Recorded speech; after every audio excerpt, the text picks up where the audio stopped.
others can catch up as they come in. We'll start with very brief introductions, and then it's going to turn over to the students to do their presentation and facilitate discussion afterwards. I'll start.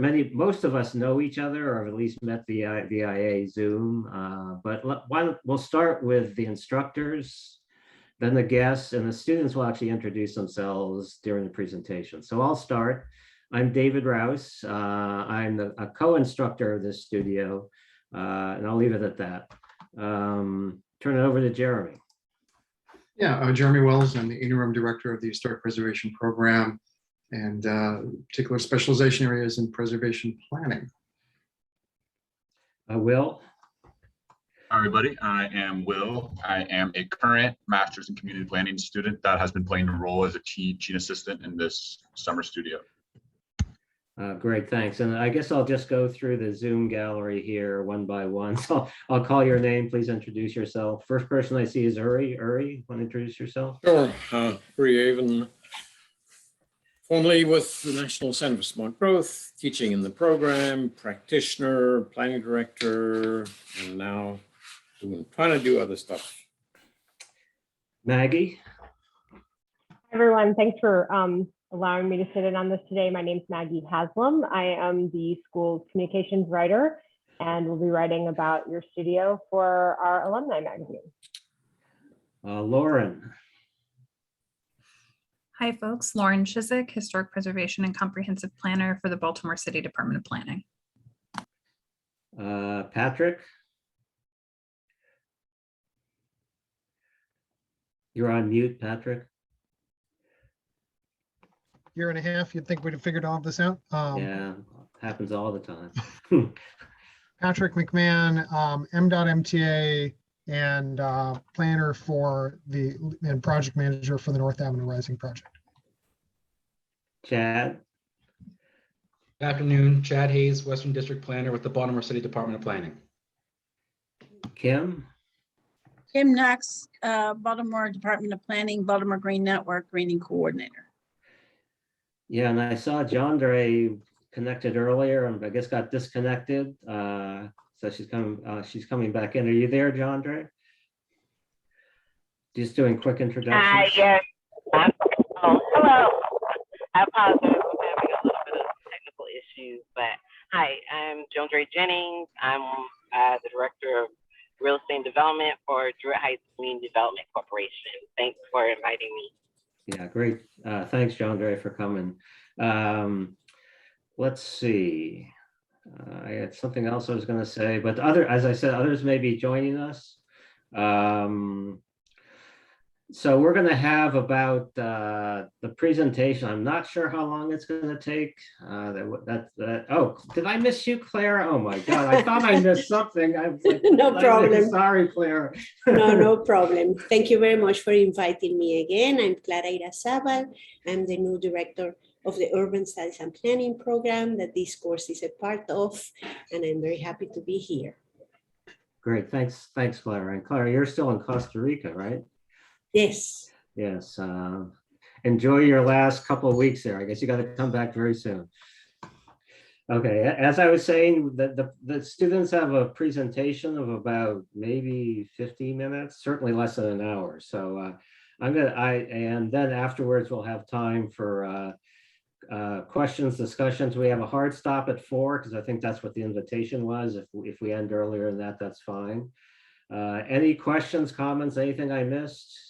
Clarifications before I turn it over to Hillary? Students, did I miss anything? Got it covered? Okay, great. I'm going to turn it over to Hillary Gossett, who's going to kick us off. Great. Thank you, David. I'm just going to share my screen here.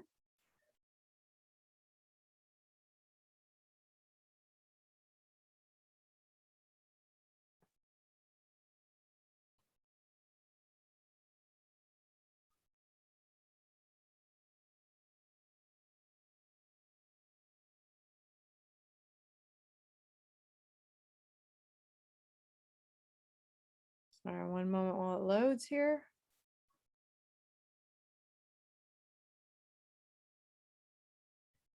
I'm having a little delay getting this loaded. I wonder if can somebody else, Sam, can you share for us? I've got it. You want to go ahead and stop sharing, then I'll. Sorry about that. That's why we have a backup plan.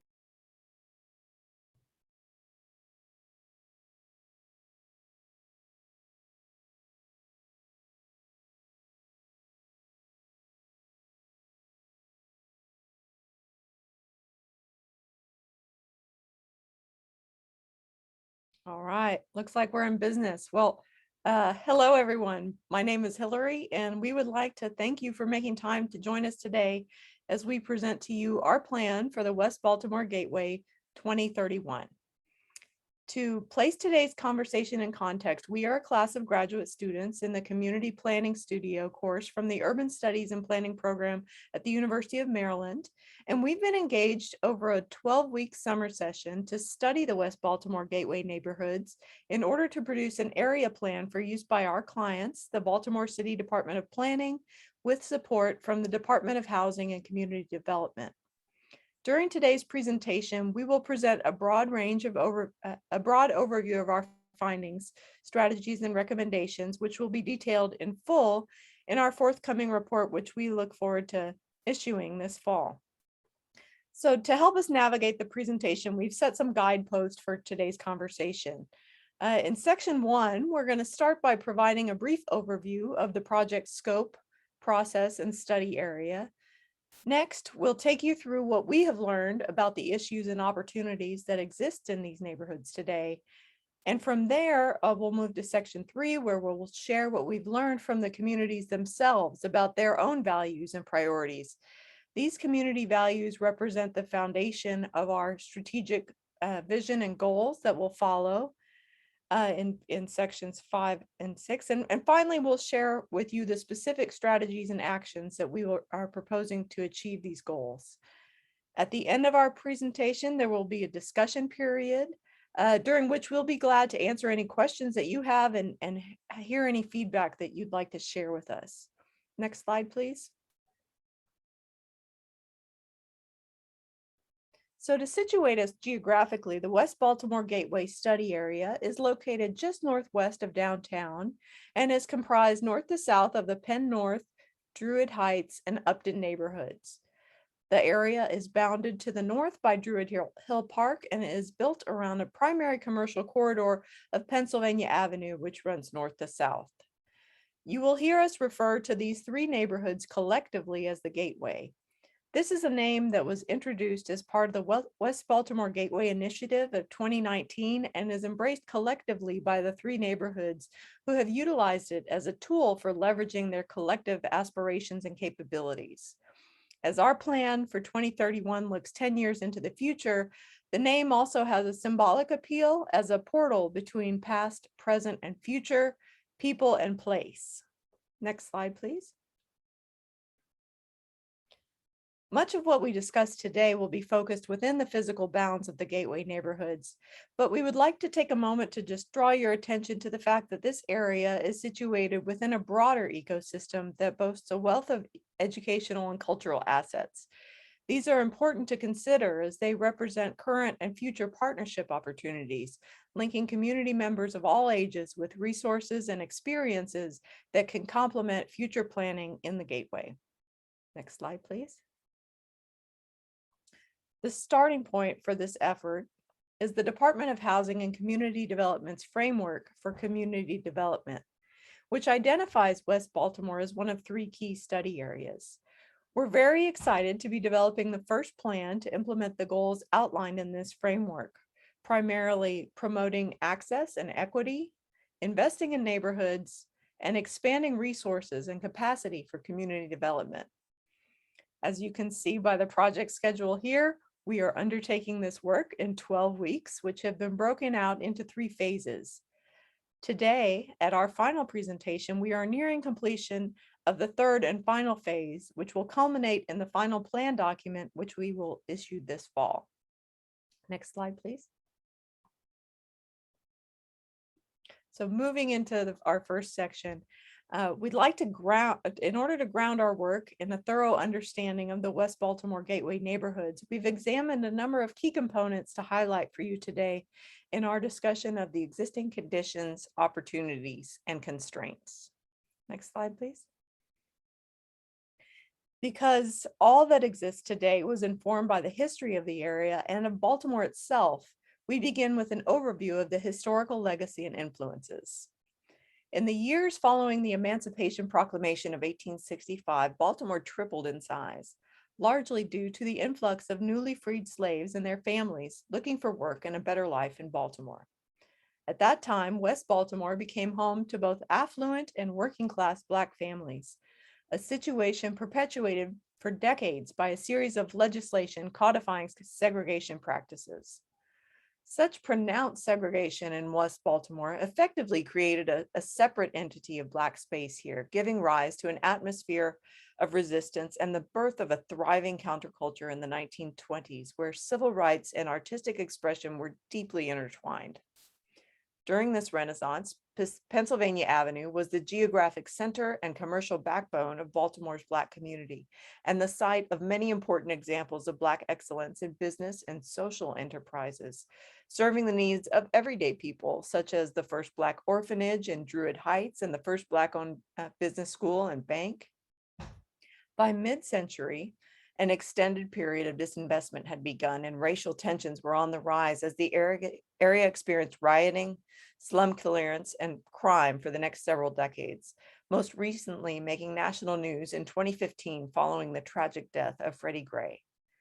This rich and important history is woven throughout the fabric of all three neighborhoods and leaves much opportunity in the way of historic assets, intangible history, and community preservation. Next slide, please. Thanks, Hillary. Hey, everyone. I'm Andrew, and I'm going to continue walking us through some of the existing conditions and issues and opportunities that we found. One of the largest assets within the West Baltimore Gateway is the strong network of community organization and existing social infrastructure. The Gateway has important brick and mortar assets that support the community's well-being, as well as a tight-knit community of individuals that bring energy and lively activity to the public realm. Next slide, please.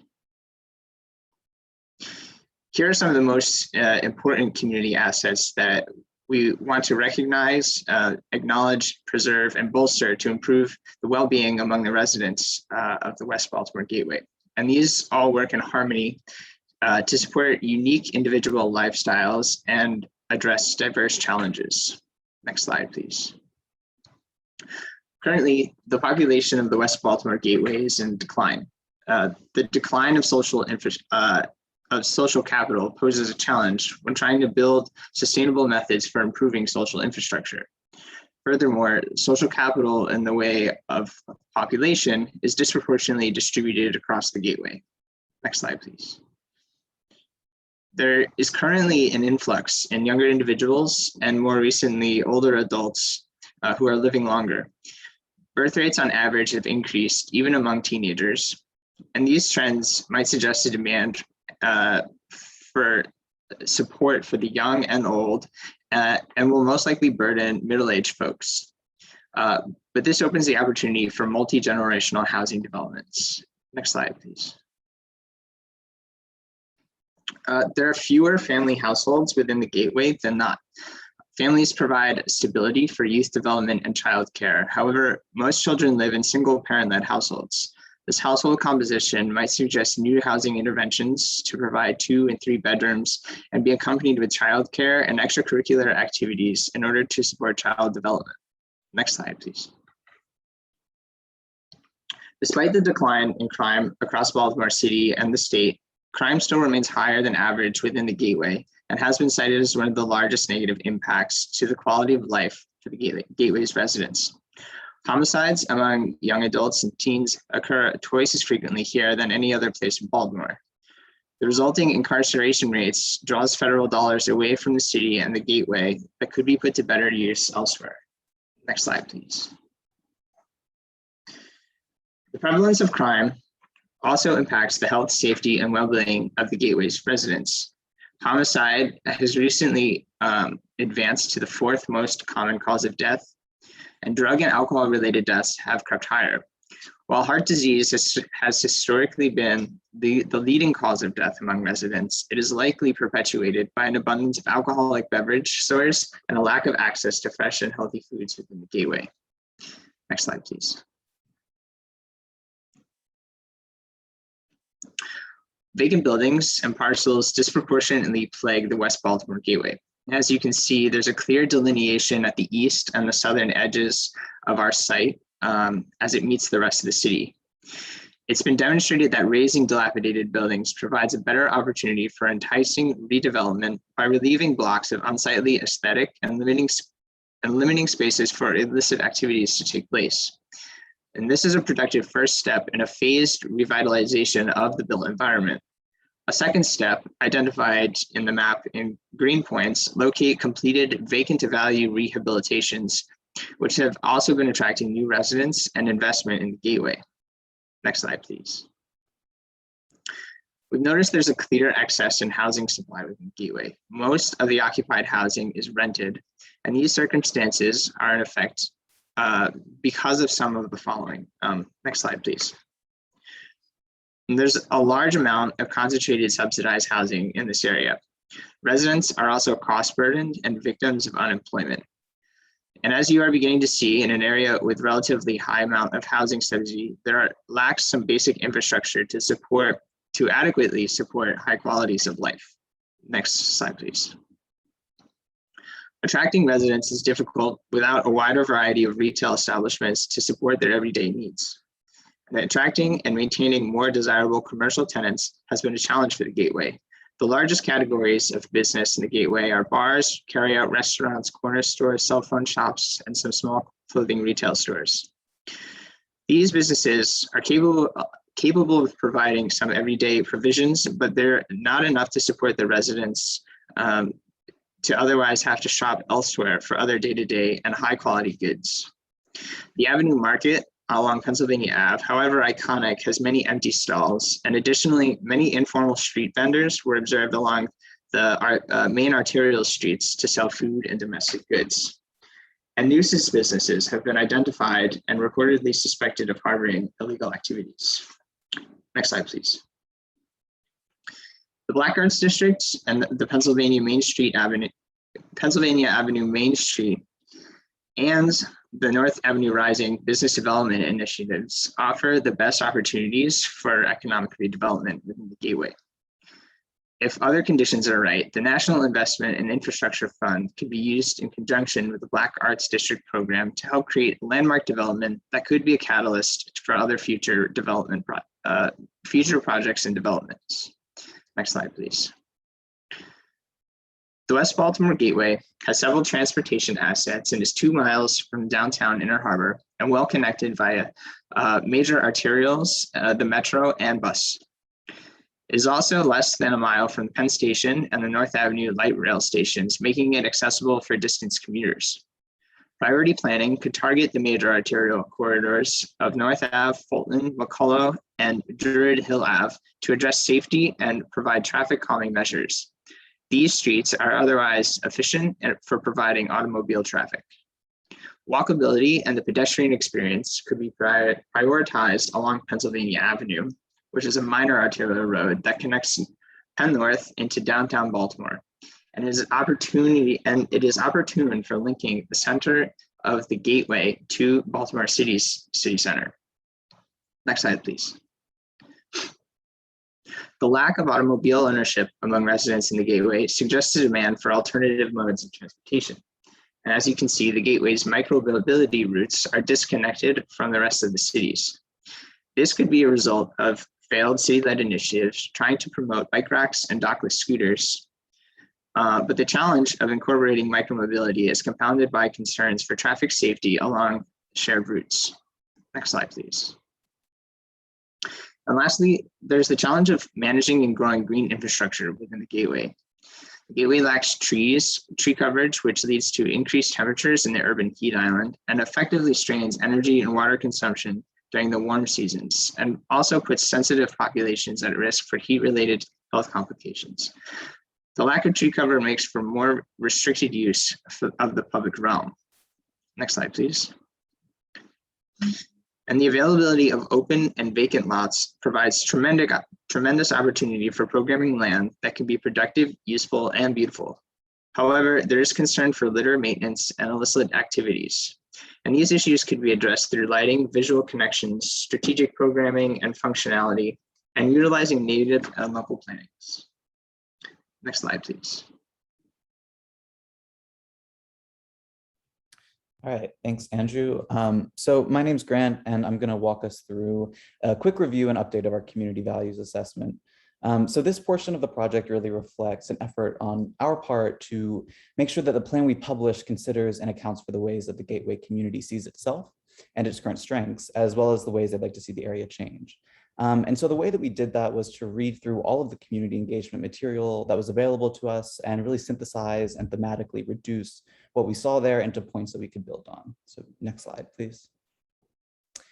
And that material consisted of 3 categories or sources of information. The first consists of recent Department of Planning surveys and visioning sessions, as well as the 3 neighborhoods published plans.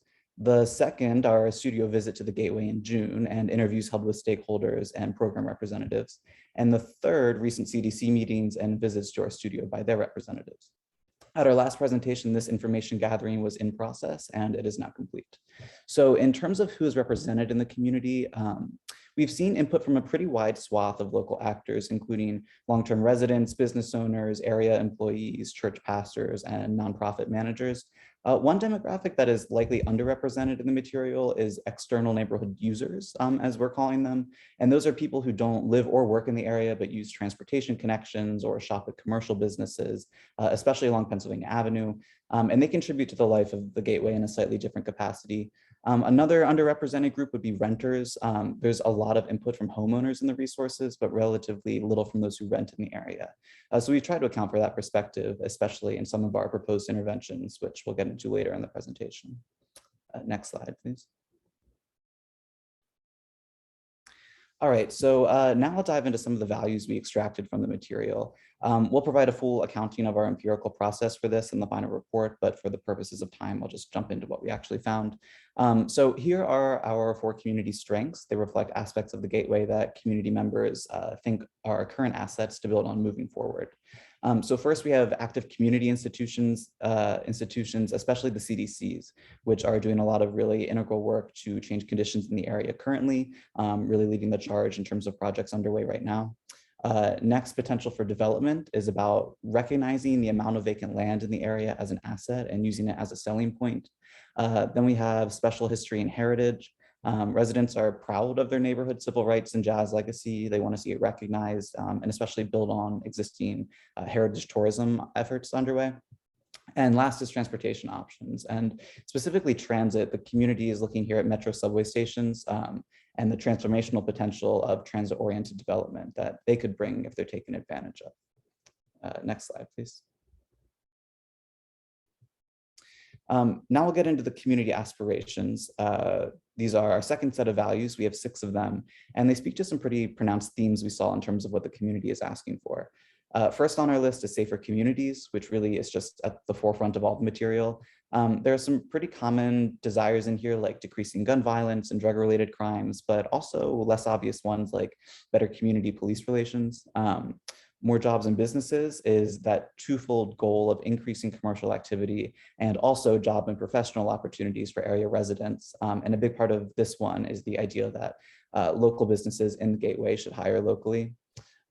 More food options and specifically attracting a grocery store to the area is something we saw over and over again in our resources. Also healthy food options in general.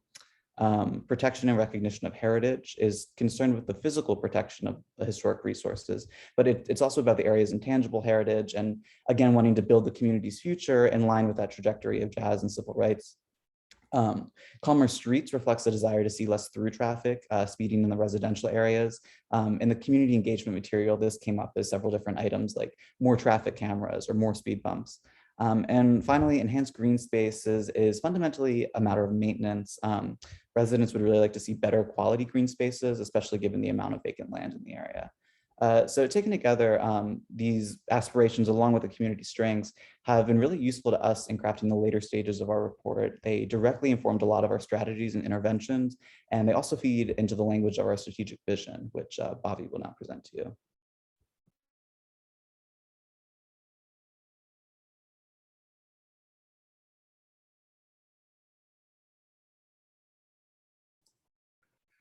Bobby, we can't hear you. At least I can't hear you.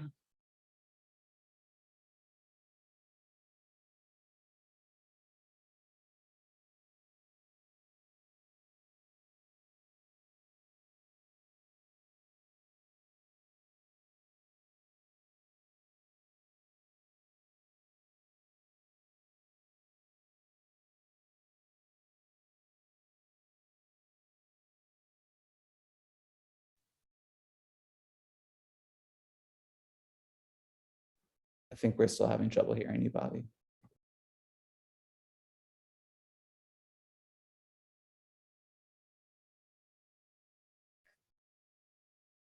I'll jump in and move us through this until Bobby can join us again. So if we can go to the next slide, please. As Grant mentioned, our strategic vision is really centered on the values that the community themselves have expressed. And so we've developed this forward-looking vision statement as we look towards 2031. So the West Baltimore Gateway 2031 leverages community institutions and capacity to foster heritage development. This plan celebrates the legacy of Black excellence, promotes cultural assets, and seeks to revitalize arts and entertainment to create equitable economic growth and an improved quality of life. Next slide, please. To help explain this vision, we've created this vision map that you see here. This is an abbreviated version of what you will see in the full report, but as we move through the study area, we imagine parents arriving at the new dance studio in Penn North to watch their children's performance. Down in Druid Heights, homeowners with Black Women Build are wrapping up their day restoring a historic row house. Further in Upton, people gather at the renovated Upton Mansion for a formal event hosted by the Afro-American. And of course, my favorite, the patrons picking up pastries at the Avenue Bakery in Druid Heights. Next slide, please. So this vision is really built on plan goals that came out of the community values assessment. We have 6 here that we've delineated for you but they all really center on equity and promoting equitable community-led practices in ways that are meaningful, fair, and empowering. They also promote connectivity, both with people, places, and history. So there's a temporal aspect to the connectivity as well.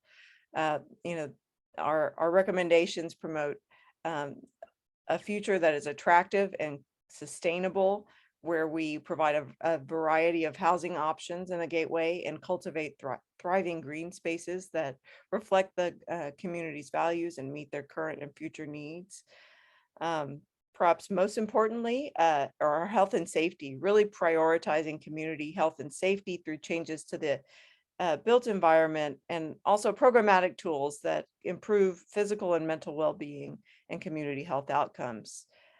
We, of course, in order to drive this, want to make sure that we are promoting a thriving economy by fostering local reinvestment that increases both individual and community prosperity, and doing all of this while preserving and enhancing the distinctive identity in the Gateway, honoring that heritage of resiliency, creativity, and Black excellence that we've seen over time and hope to continue into the future. Next slide, please. Thanks, Hillary. I hope people can hear me now. Okay. Yes. When we looking at these goals to achieve these 6 goals, we have kind of identified some overarching strategies. Next slide, please. The strategies, as you can see on the slide, are interconnected and self-reinforcing, and do so of our recommendations. And we've divided our interventions into two categories. Those that advance the programmatic strategies, as in ones that have to do with institutional capacity building and creating pathways for revitalization. And the second is physical strategies, ones that have to do more directly with changes to the built environment. All of these strategies advance multiple goals, and we've tried to map these in the matrix as shown on the slide. We will now begin our discussion of these interventions with those that fall under programmatic strategies, which Jeff will talk about next. Thanks, Bobby. So as Bobby had mentioned, we have separated our strategies out by programmatic, and I'm going to be speaking about our first programmatic strategy. And by the way, my name is Jeff Delmonico, which is going to be that first programmatic strategy is linking locals with assets. And then I'll explain the interventions that will help to achieve that strategy. So if you go to the next slide and then one more over. The challenge for most communities is formulating a strategy to amass the resources, focus the energy, and identify the initiatives which can create transformative change. In such a new arts district, developing a structured approach to placemaking is the ideal starting point. The guides shown here are intended to offer guidance on engagement with local artists to best enhance the experience and vitality of a place. They also provide document templates for artist groups to work out things such as cost sharing agreements, or help local artists work through steps of developing a project, including budgeting and timeline goals. As a precedent, the Partnership Art Program in Minnesota used these guides for different initiatives, such as in St. Peter, Minnesota, where the 30-unit Solace apartments were developed to focus on recovery and family reintegration. It was targeted towards people existing in the criminal justice system or drug courts. With wraparound on-site services, Solace was designed to help break the recidivism cycle and promote recovery for residents. And there are other successful examples, such as the Healthy Home Toolkit and the Artmobile Project, which we'll expound upon in our final report as precedents. And you go to the next slide. The second intervention is to strengthen community capacity. To help foster new opportunities, Baltimore City can work on bolstering the Baltimore Office of Promotion and the Arts, which acts as an active grant index aimed at supporting artistic activity. As will be detailed in our report, we have provided a list of various grants that are available to artists in the Baltimore area, which are for the most part not currently advertised on the office's website. Once a more inclusive list is populated, the city should focus on targeting local artists and institutions to really connect them with these resources. There are grants that originate from local, state, and federal sources. One example of a federal grant that is the National Endowment of the Arts Our Town Grant, which has precedent here in Baltimore City and making a big difference. A 2011 Our Town Grant managed by MICA in partnership with Station North, Inc., was awarded to the Station North Arts District for $150,000 to help fund a range of neighborhood artistic activities, such as hosting a national symposium, which attracted artists from near and far, Open Walls Baltimore, which is a street art project aimed at enlivening vacant and underutilized spaces, a Final Friday program producing a regularly held public art event on the last Friday of each month, and Think Big, an award program which provided $44,000 to different projects that involved 160 different local artists. Grants such as these can provide the cash flow necessary for incentivizing artists to help be the change agents that can attract new investments. Station North has seen a positive and gradual change in investment since this grant was awarded in 2011, which is a promising precedent for the Black Arts District to pay attention to. The next slide. Our final intervention for linking locals with assets is to offer grant writing sessions in the community to ensure that local artists really have the knowledge and ability to take these projects from start to finish. Grants are a powerful mechanism for pushing a community forward. And in our research, we found that grant writing sessions have been held at the Enoch Pratt Free Library in the past. So there is likely already a location in which these sessions can continue to be offered. There should be a concerted effort to make artists aware of the different grants available to them within the sessions, while also explaining the benefits of partnering with larger institutions, which may have a vested interest or similar values that could encourage collaboration. So listed here are a few nearby institutions which have stated goals of community engagement and commitments towards diversity, equity, and inclusion. An example is the Walter Arts Museum, which published their diversity, equity, and accessibility and inclusion goals of March of 2021, stating that they will continue to develop reciprocal partnerships with local artists and community leaders. Given these newly established ideals, these other institutions as well would most likely be open to working with some of the internal anchors or organizations such as the Main Street Program or CDCs to provide additional resources for capitalizing on grants and working towards a more catalytic solution. So this really takes us to the next strategy titled Community Revitalization Catalysts, where we recommend really two distinct projects that could act as launching points for artists in the area. Next slide. The first intervention would be to organize a Black Arts Festival that helps the community connect to the larger city. It could be a part of the Billie Holiday Festival that has been proposed by the Main Street Program, but at the same time be representative of more modern art forms that the community partakes in today. It would be both an economic and social resource to the community, tying in with several other proposed interventions. The festival committee would be made up of select members from all three neighborhood CDCs who come together to curate the experience for visitors by identifying artists' spots through Penn Avenue for both artwork and performances. These artist spots would be safe rehab buildings or spaces that have not yet been completed for sale, but would make perfect sense for transitional gallery or performance spaces, providing visitors with a feel of neighborhood heritage and architecture. Some precedents where festivals have been organized and concluded through neighborhood resources with some help from the city are Waterfire Province, New Orleans Mardi Gras, and Kochi Banali in India. And the next slide, we'll talk about our second intervention, which would be to connect youth and residents to the city's artistic resources through year-round programs that allow them to explore their artistic interests. These programs could be led by volunteers from nearby universities like master's students or professors and could count towards their community engagement credits. Interested artists from around the city could volunteer for workshops and classes. Another example of utilizing these vacant spaces and neighborhood rehab buildings could be to convert them into transitional workshop spaces after passing safety protocols, of course. And there could be an app developed to connect residents to both spaces and volunteers based on their interests and location. In addition, an annual exhibition at the festival could boost the local artists through encouragement and promotion.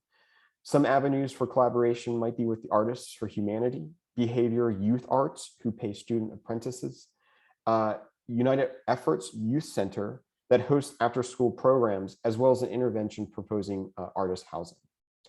Now I'll pass it over to Philip, who will speak more about how businesses can be supported through different interventions. Thank you, Jeff. My name is Philip, and I will be continuing to speak to programmatic strategies concerning business and wealth creation. So concerning the next slide, please. Thank you. Concerning this subject, there are three interventions, all of which are intertwined that provide short and midterm relief for the purpose of starting and growing businesses and the relief of poverty within the gateway neighborhoods. The first of which is a short-term solution, 3A, which is to advocate for incremental business building. This is a concept in which pop-up shops are used to be able to allow individuals from within the community to create entrepreneurial endeavors with very little upfront capital. This removes the barriers typically needed for starting a business, such as overhead, which allows for growth in a gradual form. If a pop-up is successful, a business person gains enough capital to invest in a more permanent space and hire employees.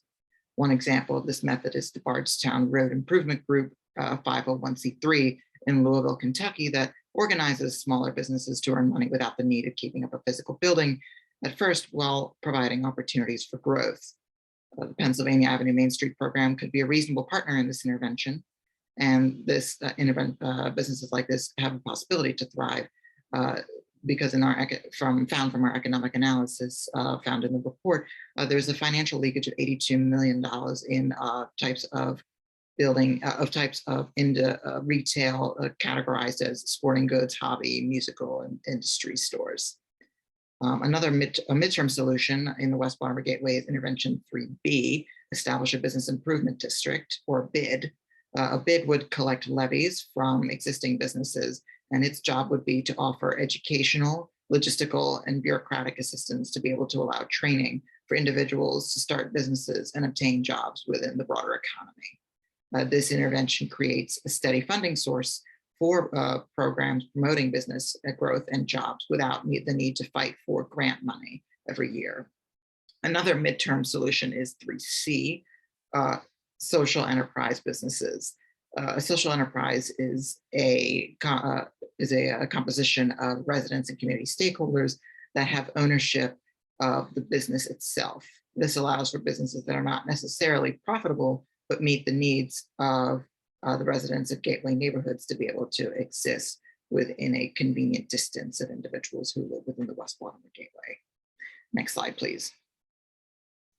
The next is protecting and leveraging heritage. Another approach we've been using to strengthen local businesses and procure more positive commercial elements for the gateway is to lean on the community's history and heritage and create a legacy business fund. This would offer financial support to businesses that are long established or have played a historically prominent role in neighborhood life. We've identified several legacy businesses in the project area, mostly centering on Pennsylvania Avenue, but in other locations as well. We will put a full list of them in the report, but you can see a lot of pawn shops and liquor stores, basically. Based on the community engagement material, it seems clear that residents want to see less of these types of businesses in the area, but many of them are located in former important jazz venues and even carry the same name. So with something like the Legacy Business Fund, you could imagine supporting these types of businesses on a conditional basis, where they could be incentivized to offer a more extensive range of products like fresh produce or other desired goods. One promising example of this type is the transformation is in the 1500 block of Pennsylvania Avenue, where the Capitol Lounge is currently transitioning from a liquor store and after hours lounge into a full service restaurant. This precedent could demonstrate that this type of incentive could work in the Gateway and at other locations as part of a legacy business fund. Not all significant historic properties are accounted for, however, and many of them may be known only to community members. So we also recommend that the Department of Planning and CHAP administer a preservation survey to the community so that properties important to them may be considered and prioritized for protection. This survey would be cheap and easy to distribute, and it's an action that could be taken immediately. The Legacy Business Fund requires more planning and funding and is a more longer term aspiration, but could be carried out in the partnership with the Small Business Anti-Displacement Network, which the University of Maryland, which is a University of Maryland project with closely aligned goals to support neighborhood businesses.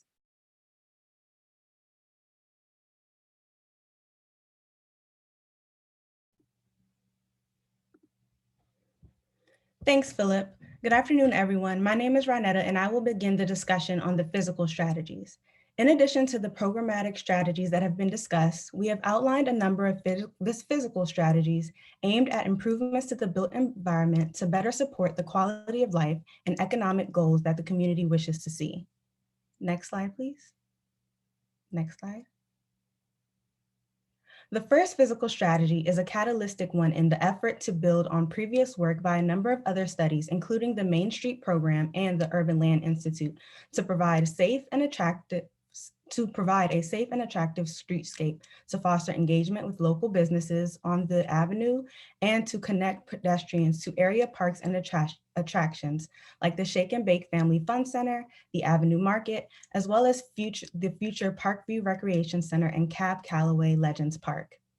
Here, we are recommending creating a unified and distinctively branded look and feel, building on Baltimore's identity as a city of neighborhoods full of cultural richness. Much like in San Antonio, Texas, who launched a coordinated effort to enhance select neighborhoods with distinctive branding to help revive struggling commercial districts. This branding, in combination with coordinated design elements such as the Gateway Arch, similar to the one on the historic Beale Street in Memphis, street lighting, and safety enhancements such as permanent curb extensions, bollards, and crosswalk enhancements at key intersections will improve both pedestrian safety and overall aesthetics. Next slide, please.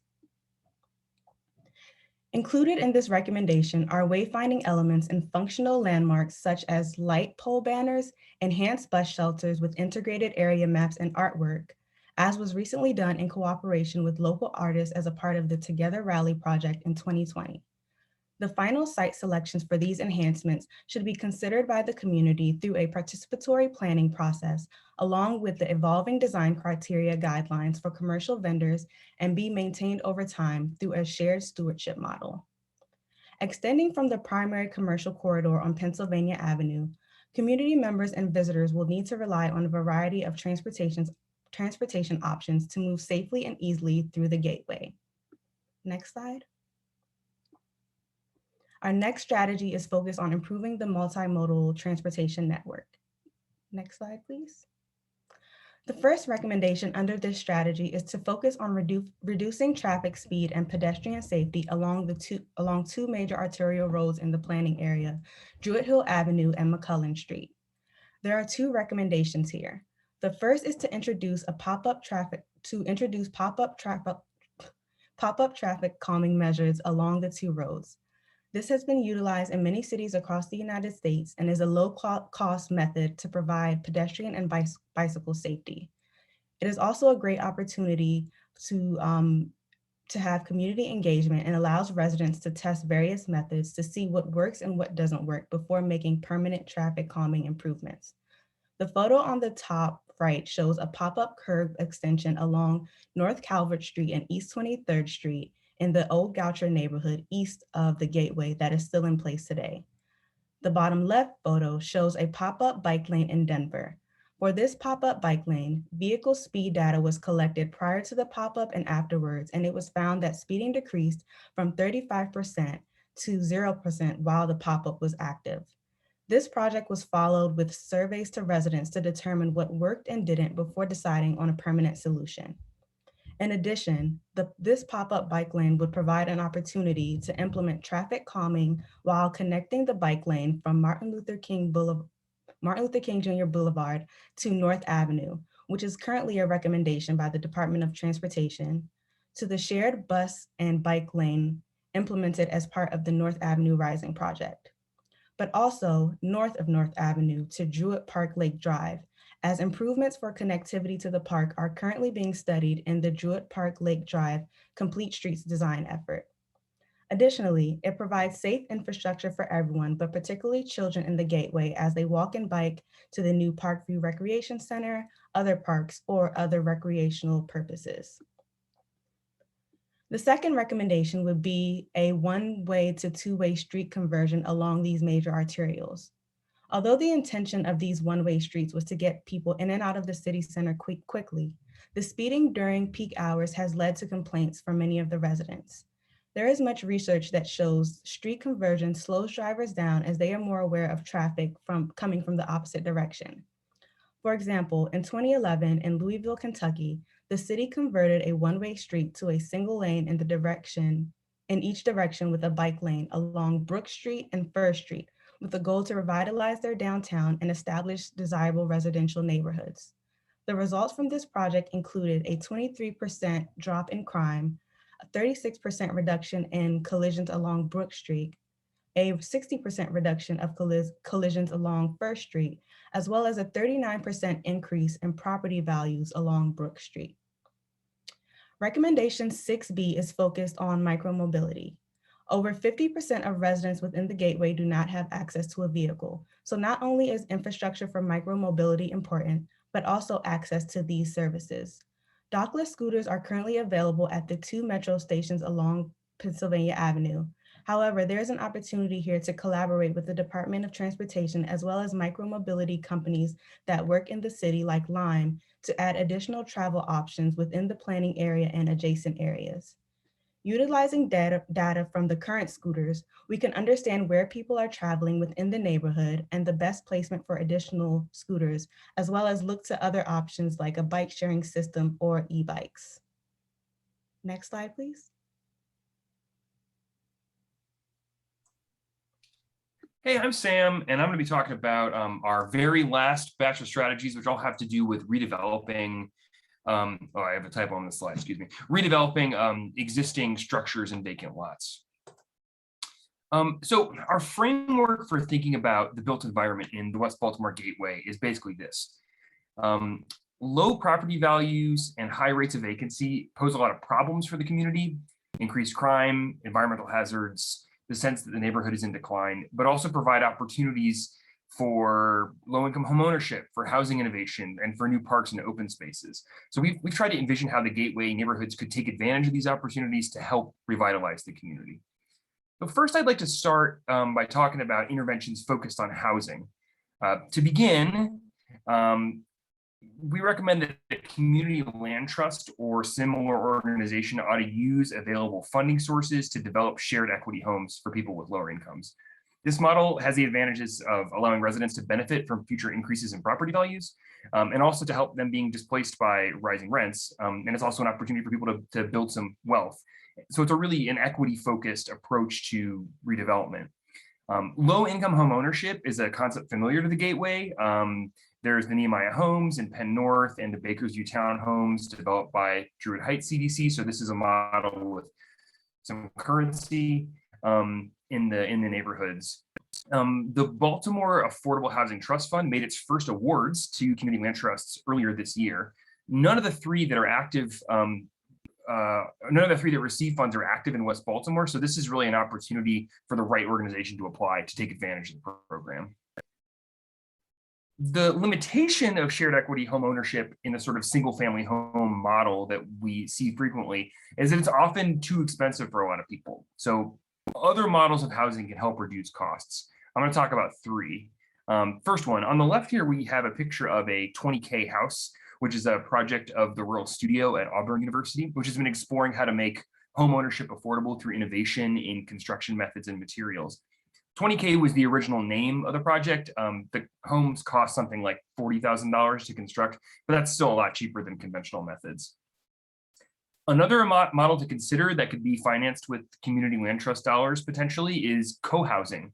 In the center here is a picture of La Borda, a low-income residential development that opened in Barcelona in 2019. So co-housing is a model where residents co-design and co-own their own homes, and also participate together in some shared communal life. In Barcelona, residents secured a long-term lease on the land, but own the building, and that's very similar to a community land trust model. Residents share a variety of resources like a full kitchen, laundry machines, living space, and that means less square footage and lower cost per person. A co-housing development would admittedly be a novel use for affordable housing trust fund grants, but it would also be a really powerful symbol of community revitalization. The third model it would be to build on the example of Black Women Build, a West Baltimore Gateway program, which provides low-income residents with construction trade skills as they work to rehab their own homes. And that could be supplemented with community land trust dollars to create a kind of sweat equity model of home ownership. That's also a path to improved employment opportunities. So that's three different models that, of putting home ownership in reach of lower income people. $20,000 homes, which is to say innovation in housing construction, co-housing, and a sweat equity home ownership model. Redevelopment of vacant buildings and lots could also serve as a development catalyst to draw in other kinds of investment. The creation of a new artist live workspace could attract new residents and help establish the Gateway as a center for arts and entertainment. An arts-based community space like Joe's Movement Emporium, shown here at the top image in Prince George's County, could host art openings and after-school programs. those projects could be undertaken by Community Land Trust or other community group and could take advantage of NIF funds and tax benefits related to the Arts and Entertainment District. Joe's is a good example here because it is in the Gateway Arts District in Prince George's County and takes advantage of those same incentives that are applicable in the West Baltimore Gateway. And there are plenty of sites in the neighborhood that would be good candidates for this kind of large investment. Another way to bring new development to the Gateway would be to leverage the vacant lots and low land prices to draw in market rate home buyers. Since the pandemic, we've seen home buyers interested in more spacious homes, larger outdoor spaces, and the city could help facilitate that by combining row homes into larger units or building new homes on larger lots. Or vacant and neglected homes could be demolished and the lots used to provide houses with larger yards. One illustration of how this could work is at Cumberland and North Carey Street, where houses at the block's interior have been demolished. This is how it looked originally, and this is how it looks now. That space could be turned into private or collective outdoor spaces to boost the value of the adjacent homes. Here's what that lot looks like now. Right, it's used for kind of informal parking, not a lot going on. But it really has the potential to be a vibrant community space, as you can see here in this rendering. So I want to talk a little more about converting vacant lots to green spaces, because even like planting some trees and installing a split rail fence and doing some basic maintenance can result in reductions in crime and improve quality of life. But those benefits can only be realized if there's good maintenance and that spaces are taken care of. So we thought about 3 mechanisms for helping the Gateway make the most of its parks and green spaces. So the first would be what sometimes called a tree increment financing mechanism. And the idea there is that you create a mechanism to capture some of the increase in property values to help pay for the green infrastructure improvements. That was invented by the Center for Neighborhood Technology in Chicago and is being implemented in Portland and Philadelphia. Another idea would be to use green infrastructure projects to hire local people for landscaping and contracting jobs. And so that's a way of leveraging green infrastructure projects as an opportunity for economic advancement. And third, green infrastructure can be an opportunity to get the community involved. The images here on this slide are of a lot that Philadelphia's urban forestry initiative worked to transform in partnership with residents, which can help reduce maintenance costs and help build community. So that brings us to the end of our implementation section. And I wanted to return to this image because I think it captures the essence of the vision we're sort of trying to put forward for the neighborhood, which is that the presence of these vacant lots and open spaces that are not well used poses a lot of problems, but is also really an opportunity for new housing and new parks and new chances to strengthen community. So from there, I'll turn it over to our action section. All right, thanks, Sam. So action section is our last section of the presentation. And here really, we're going to talk about having heard about all of these different intervention proposals, we like to provide a sense of sort of the actions that we think would need to happen in order to start to implement them, and also identify some resources that could help in this effort. You can go to the next slide. Obviously, many of our interventions require programmatic capacity building among the local institutions and actors doing work in the Gateway. And I should reiterate that engagement with these neighborhood groups over the long term, as well as with the community in general, will remain a vital aspect of achieving this plan's goals. But for the purposes of pooling resources and managing projects that encompass the full geography of the study area, we've envisioned a West Baltimore Gateway community group composed of key stakeholders from across the 3 neighborhoods. This group would meet regularly to review implementation of some of the interventions and keep up with local developments. It would also be useful in managing a community land trust, which, as Sam mentioned, is a critical piece of implementation for a lot of our interventions around housing and even other ones that would benefit from local ownership. We looked at the Dudley Street initiative in Boston, which has a lot in common with the Gateway, and their success in creating a democratic grassroots organization for decision-making around vacant land use is really a model for what an entity like the West Baltimore Community Gateway Group could achieve. Another piece of implementing these interventions is prioritization. And this is a question both of urgency and feasibility. So what's at the top of the communities list and what can be rolled out with relative ease. You'll be able to find our own comprehensive timeline for all of the interventions in the final report. But just as a quick example, there are some interventions that might be taken on immediately, like the tactical street calming, traffic calming measures that Renetta mentioned, and the neighborhood branding workshops, whereas it might take up to 12 months to set up the organizational infrastructure for a community land trust. And the more expensive programs like the Legacy Business Fund would likely take several years to enact. So now we come to funding, which of course is the greatest barrier to overcome in implementing any plan. So identifying partners to fund the programs and physical interventions we recommended is an important step to take up front, and we have a few ideas to share about that. We can go to the next slide. So there are partner programs at the federal, state, and local levels that provide funding towards many of our intervention areas. You have heard about a few of these in the various interventions that we've reviewed so far. And here are a few more examples as well. So you've got federal arts funding through the National Endowment for the Arts, which Jeff mentioned, that could be utilized for our long-term arts programming, and the state demolition program, Project Core, which is quite active in the area actually. Within Baltimore City, the Neighborhood Impact Investment Fund has prioritized the gateway neighborhoods for project funding and could be put to use for development projects, as Sam alluded to. And the Community Catalyst Grants Program offers funds that an umbrella organization like our proposed West Baltimore Gateway Community Group would be eligible to receive. And then there are private institutions and nonprofit organizations that offer grants based on specific focus areas. So here are two that prioritize public health and youth programming respectively that could be taken advantage of. And we'll supply a full list of potential partners in the report as well as which interventions we think are well suited for them. You can go to the next slide.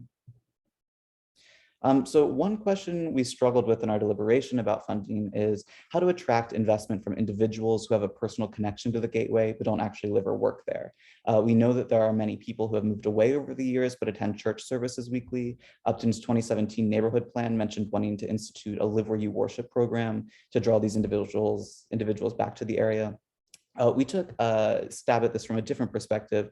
We looked at the Little Tokyo Community Impact Fund out of Los Angeles, which is an organization in which individuals, in their case, any resident in the state of California actually, can purchase one of several classes of shares in the organization and receive at least some return on that investment. So you would accrue at least marginal interest. And in the meantime, the fund is purchasing, managing, and leasing properties across Little Tokyo with those funds.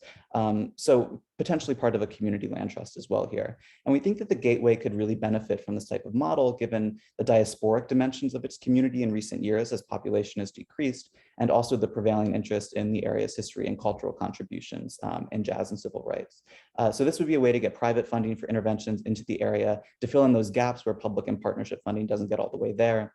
The Druid Heights CDC spoke to us about how that funding can kind of come and go as mayoral administrations transition throughout Baltimore City, and then of course at the state and federal level as well.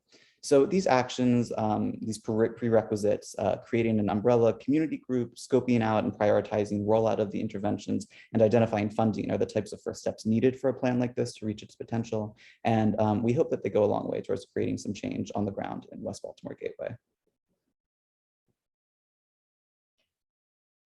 So we've now reached the conclusion of our presentation, and I think I speak for the entire class when I say that through the course of this work, we have all really developed a tremendous appreciation for the history, the legacy, and the potential of the West Baltimore Gateway neighborhoods.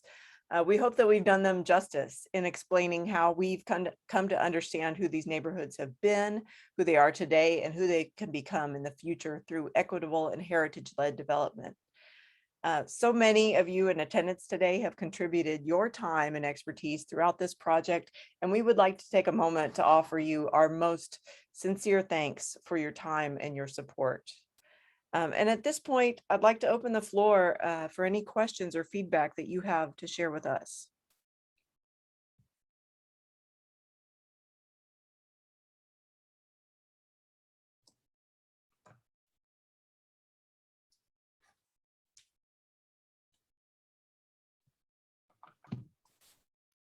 If I can make a recommendation, I would love to hear from John Dre. And I'm sorry, John Dre, if I'm putting you on the spot, but I think yours is probably the most critical in this conversation. So if you have a couple of words or comments based on this presentation, I know I personally would love to hear what you have to say. That's funny. Yeah, I was gonna raise my hand. I didn't know it was someone was gonna speak prior. So first, just thank you guys. I think the very comprehensive look on the communities in that area and possibly even the surrounding communities for Penn North, Druid Heights, and Upton. I have a bunch of thoughts. The first thing is, are you sharing this presentation with us, with members, or is it possible to get access to the presentation? We can definitely do that. We haven't. I think no one's. We hadn't discussed it, but I don't see any reason why not. So sure. Okay, we'd be delighted. awesome. Because I have some thoughts, and I tried to do my best due diligence at writing with some other competing things, but I guess the initial things are definitely a thorough presentation. I did, and maybe I missed it, and I also wanted to say I appreciate you including, I'm trying to look at my notes, about the green space. I think that's vital and very key to revitalization efforts, and sometimes that's left out. These strategies are not unfamiliar, but it's definitely a comprehensive approach and look and view for planning and housing and whomever else this will be shared with. I think some of the things that I might have missed is the challenges. Some of the challenges, I think you guys briefly talked about it in some of the presentation, but the realities, for lack of a better term, of Pennsylvania Avenue. One big thing is Pennsylvania North and some of the current businesses. And I don't have my camera off because I'm in a little cafe here, but the current businesses have challenges, right? So North in Pennsylvania, I'm not sure how many businesses, and I did hear early on about some of the challenges of even some of the gaps where you all had in speaking. So definitely appreciate you guys doing a deep dive with the time frame, the limited time that you had to do that. So that's what I would say is, definitely making sure that, I don't know how you do that, but looking at I'm calling the realities, right? The challenges and the realities of the district. And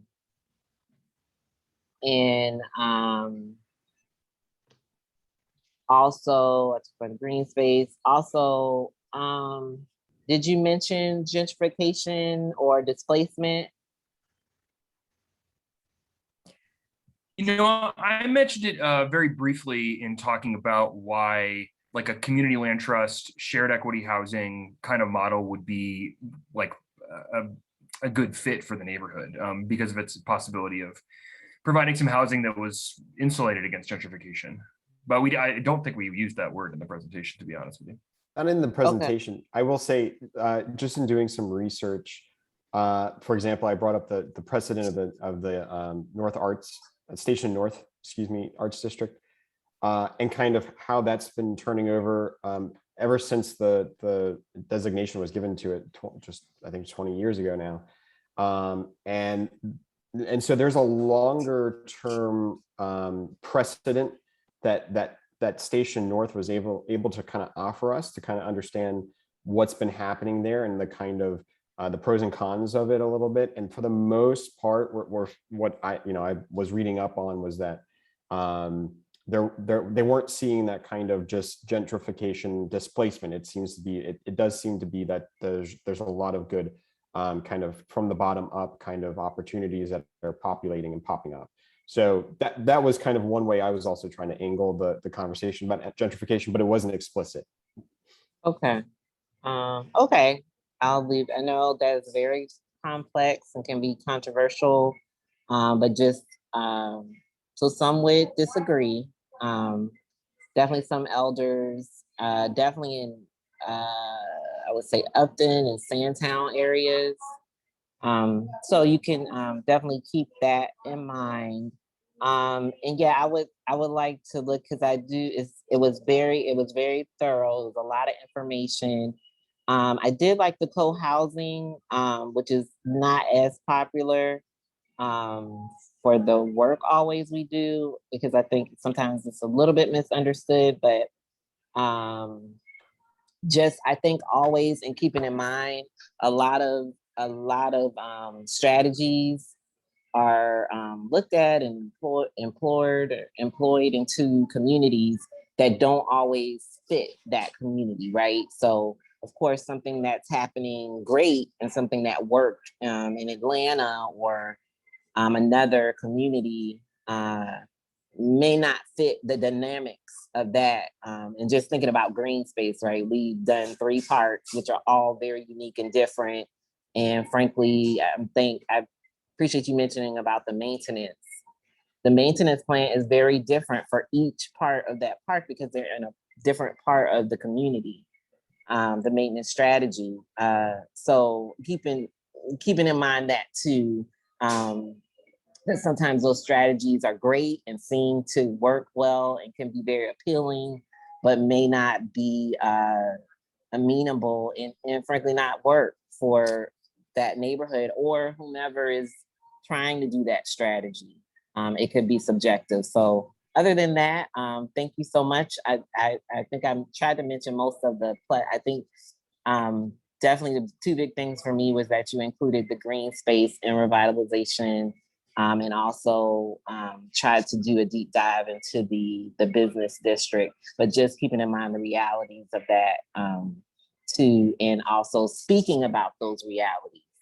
Because there are visible challenges that we have to work through as we transform. But thank you guys so much. Thanks for the opportunity to share. Thank you, Chad. Thank you, John Dre. We really appreciate your comments.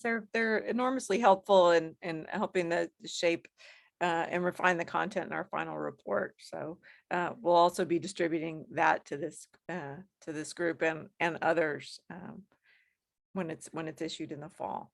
Hillary, can I interrupt just quickly because a couple of guests joined a little late, give them an opportunity to introduce themselves. But before they do, I remember the other thing I forgot.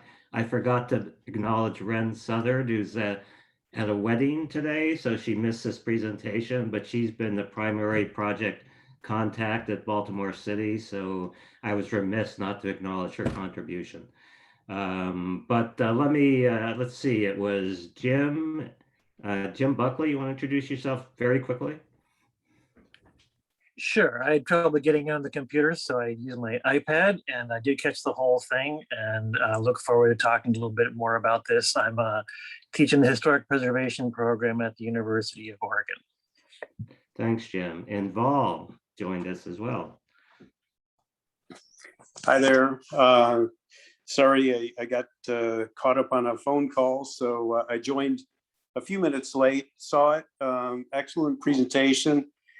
I think the points about maintenance that John Dre had raised, I think those are the really tough things when it comes to implementation. My experience in really challenging neighborhoods when you make these types of investments and then in green space and parks and streetscapes, and then after a while things begin to fall apart. So I think that is a really true challenge, with economic reinvestment in these types of neighborhoods. So I thought it was very comprehensive, good presentation.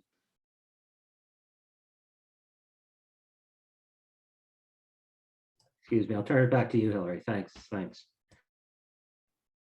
Sure. Any other comments or questions or thoughts that you'd like to share with us that can help inform our final document? We're deep into creating it, but we certainly have the opportunity to fine tune anything that didn't come across clearly today. I would like to offer some comments. Yes, after you, James. Oh, okay, thanks. First of all, fantastic, really professional. I can't believe, I think it's 8 of you did all this in 12 weeks. So congratulations. I think you will all get really good jobs and do really well when you finish your degree programs. I appreciated the nod to history, and you did a very nice job of talking about the history right up front. It was very evident in your talking about the distinctive identity and the placemaking that you discussed. And you taught me something about the legacy business program, that liquor stores as legacy businesses. I think we talked about that a little bit when I came to the class, and I liked the way you turned it around. I said, well, maybe we can use this to transition a long-standing business into something that's more positive, sell organic foods. Or you said the one place was turning into a more sit-down restaurant. That was great. So I appreciate this is why we spread these things around. You have new thoughts about how to make these programs work. I'll just say, as someone who was in your position long ago as a master's student in planning, I think you did a great job of being comprehensive. And at a certain point, you have to turn the corner and pare down your ideas into something that is more slim and gets your ideas across. So at first I thought you were really talking about arts programs, and then you were talking about economic development programs. To really work this through, I think you need to pick certain elements. It might be a specific project. It might be a combination of themes, but you need to have 1 or 2 ideas that lead the whole effort. So as you're finishing, if you have a chance, you might think about what does this effort we're talking about boil down to? Yes, it's comprehensive, and we have a lot of different ideas that I can't believe you put those all together in this amount of time. But you might think about what's the lead here. And we don't talk about marketing that much in planning, but I think to convey this to the various stakeholders, it's great to have a couple of central ideas that people can really get behind. And you might have to leave some of this behind in doing so, but just say, what is it really needs? I think the vacant housing was really stunning to me. And I would focus on that as a central project to say we need to make use of these buildings before we can do other things. But you know best. And I just suggest that you think about what you're going to lead with, what you're going to say about this program, and know that you're going to work with the community to figure what that is if it goes ahead. But for right now, you might pare it down a little bit. But great job. Really enjoyed seeing it. Wonderful. Thank you so much for your comments. Clara, did you have? Yes, and I think I'm going to say some of the same things that James just said, but with different words, and hopefully that will hit it home. Reinforce. Yes, first starting by acknowledging what amazing work that you have done and what a great accomplishment it is, the presentation that you have, and hopefully soon the report. It is impressive that you have produced that in 12 weeks. I don't think you could have done anything more. I think you did the maximum that human capacity can accomplish in that time frame, and I applaud you for that. Not only the students, but also the professors. I greatly appreciate all your efforts and the actual deliverables. Beautiful and very revealing images all throughout your presentations, and the ones that you have in your background videos. I appreciate that. I would suggest that you acknowledge what the places are, label the places for us that do not recognize some. And when you presented your table of content at the start of your presentation, I realized immediately that you were missing a conclusion. And then I thought, oh, well, they will have a conclusion for the presentation, and they didn't. And I think it was perhaps in a conclusion for the presentation that you could have synthesized and create a hierarchy for all the ideas that you presented as a punchline, and maybe even present a project in which they all came to fruition.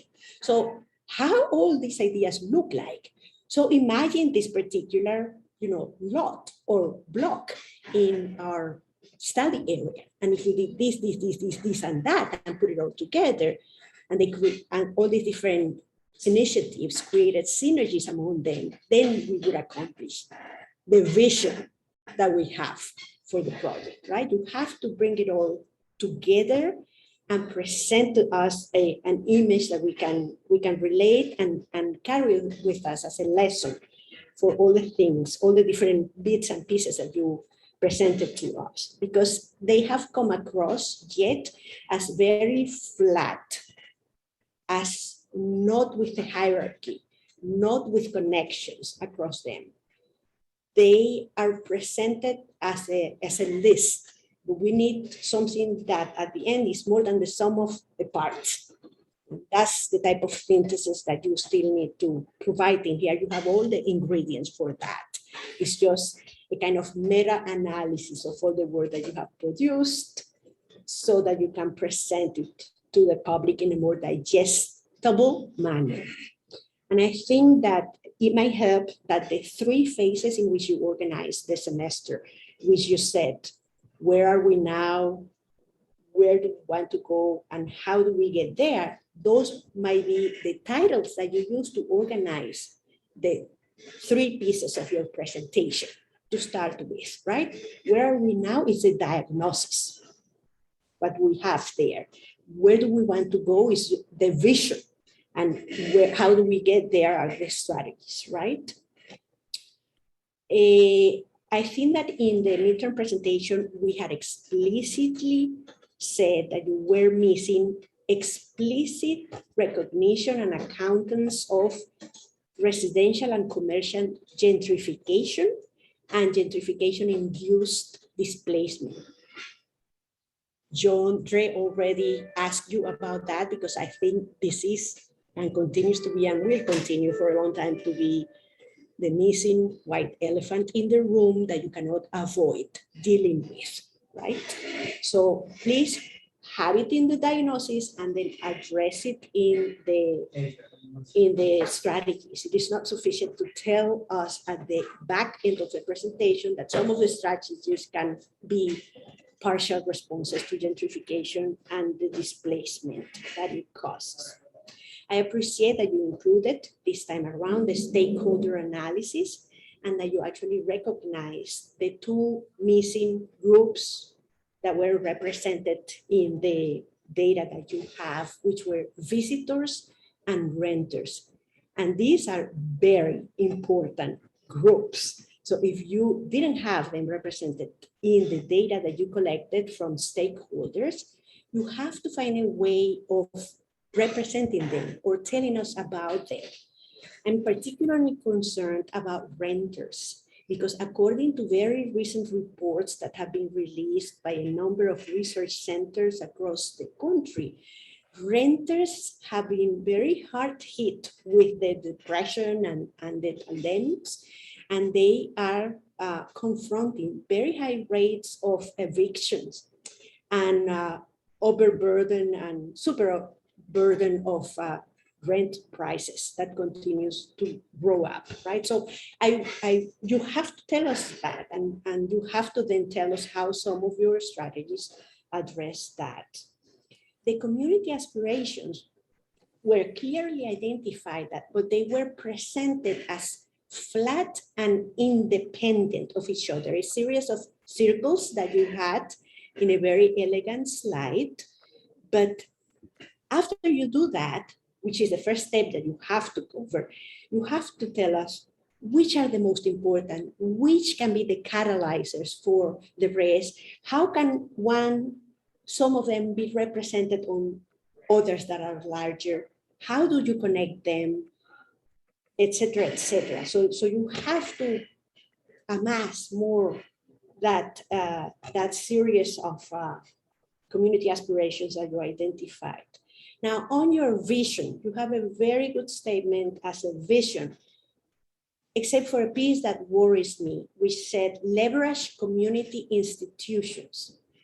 And it may come across, I know what you mean, and you mean very well, but it may come across as if all the things that need to be done in this particular study area are the responsibility of community institutions. That all we need to grab or all we need to push for is self-help. There aren't any responsibilities for local, state, regional, and national governments or private agents of different sorts. And of course, at the end, you talk about private agents and foundations and this and that, but in your vision statement, this needs to be a collective enterprise, right? We all need to be on board to bring up this study area. And in your diagnosis, you told us this has been historically and contemporarily an African-American place that have been historically and systemically disinvested. So I was hoping that you took that to heart and realized then the historical depth that both planning and historic preservation have as disciplines to redress this matter, right? So your vision and your strategies, I was hoping that more explicitly were poor-centered, anti-racist, right to the city vision and strategies. And that you talked about them as so, because some of them come across as being very universal, very bland, things that would be nice to do in almost any neighborhood that presents some challenges, but that were particularly tailored to the historical depth and the current racist legacy that this particular community is facing and that we all are responsible for, right? And our particular disciplines, I again say. Again, nothing wrong with anything you said, but I encourage you, perhaps if this studio were to continue on, and of course it will continue on in the hands of the local representatives that are attending here and many others, that we are more unapologetically poor-centered, anti-racist in our initiatives, so that we can, in a shorter time, overcome some of the racist legacies that are still affecting this particular community and others like it. So I think that I also say, like James, that perhaps the overcoming the difficulties with vacancies and lack of affordable housing, including for renters, need to be central to your initiatives and to your strategies, and all the rest can build onto that and complement that. And it was in that particular set of strategies that you were the more creative, the more courageous, that you tapped into not so conventional approaches, such as cooperatives and co-housing and community land trust and the sort.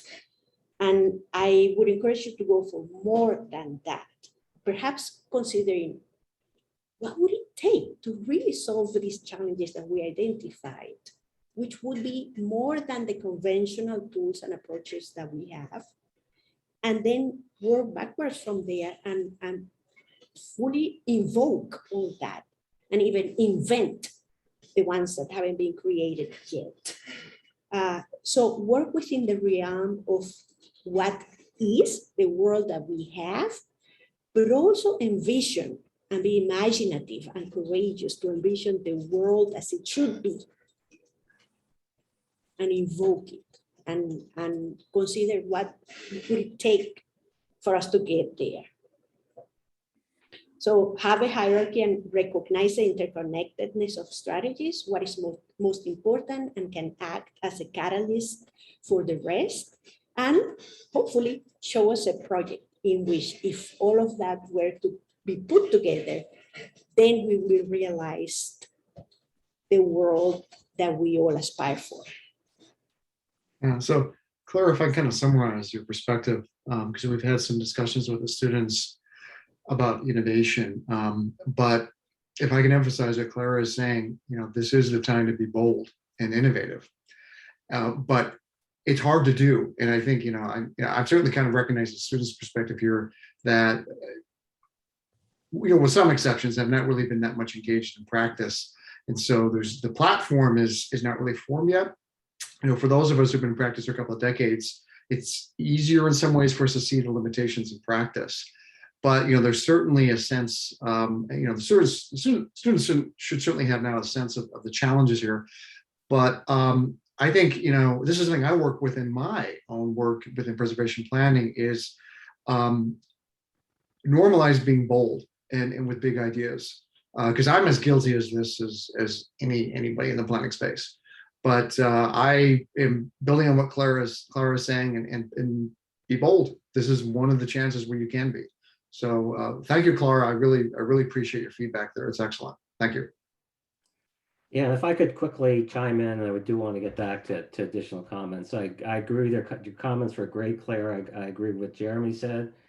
And the students have been struggling with what's in the final actions implementation section. I actually think that's where a lot of this can come together. And there is value to having an extensive list of, you referred to it as flat, which I thought was a great term, Clara, strategies, because you don't know what you can pull out of that. Someone could have an idea there that somebody else might have funding, and that could take off. So it's good to have that, but that's sort of the middle of the report. But at the end, if you could tie it together the way you're talking about, speaking to, I think that's what will really make the difference. And there's not much time left, but I'm sure we'll talk about it when we're done. But I'll turn it back to Hillary to continue facilitating the discussion. Wonderful, thanks. Thanks, David. So I'm just looking for any other comments or questions from the group that we can answer while we're all together here. Certainly what we've heard so far has been so helpful in helping us strategize, taking this presentation into its final stage as the final report. So any other comments are most welcome and appreciated. I'm happy to jump in here. Let me build a little on what Clara and James said about hierarchy and focus. I think actually you're to some large degree there already. Early on in the presentation, there was a very nice table which had your 6 items along the top and your strategies on the left. I don't know if you showed that, Hillary, or if Andrew showed that. It was fairly early on. It seems to me that already is a framework for doing further work on prioritizing your strategies. I noticed that equity only had 3 hits on that table, looking down the equity column. Others had 4, 5, or 6 hits. So that's the beginning of a framework for prioritizing your strategies. So I'd suggest as you move toward your final report, you think about several things, and maybe that table as expanded can become the basis for identifying the most powerful, the most interrelated, and the most effective strategies, so that you might look at those that are the low-hanging fruit, that are easy to do, easy financially, easy politically, perhaps easy in terms of resources. That's one way to slice it. The other way to slice it is, what are the most impactful? And you've got that already. So low-hanging fruit may be the first set, most impactful, maybe another set. The other thing that you haven't done is account for who's responsible yet in that matrix for these strategies. You have something like 9 categories, and each of them had 2 or 3 strategies. So you've got 30 strategies floating out there. And I think you do want to boil it down to 4 or 5 at most big ones. And maybe that's part of James and Clara's themes, I don't know. But I don't know exactly how your strategies, and I wasn't sure exactly how the actions grant, exactly how they're related to the strategies, actually. But I think doing further work on that matrix, knowing who's accountable, knowing the relative costs. You have no information on cost at all, right? in a relative sense, $1, $2, $3, $4 signs as a simplified version of cost may be useful, so that depending on grants or not depending on grants, depending on who's responsible, the cost, responsibility, feasibility combination could highlight those things that are short term.